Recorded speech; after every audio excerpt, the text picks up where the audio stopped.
Hey, good afternoon, everybody. What I'm working on today is my 2005 Honda Rincon four-wheeler. It's gotten to the point where the plastic here is faded out to the point where I can't really read the gauges. So I'm going to start out just using some acetone to get any contaminants off of the surface of the plastic.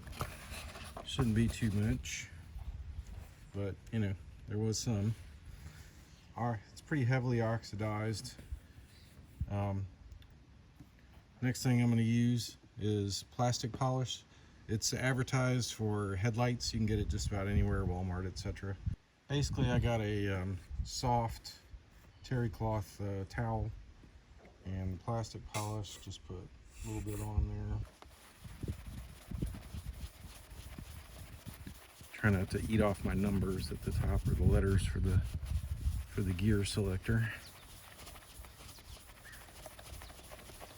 But mild amount of elbow grease. These are all designed to be waterproof, but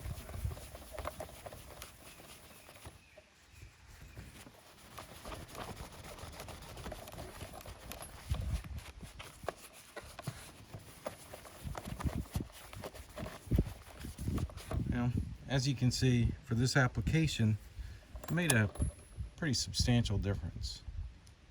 So that's a quick tip for you. Works really well. Hope somebody found that helpful.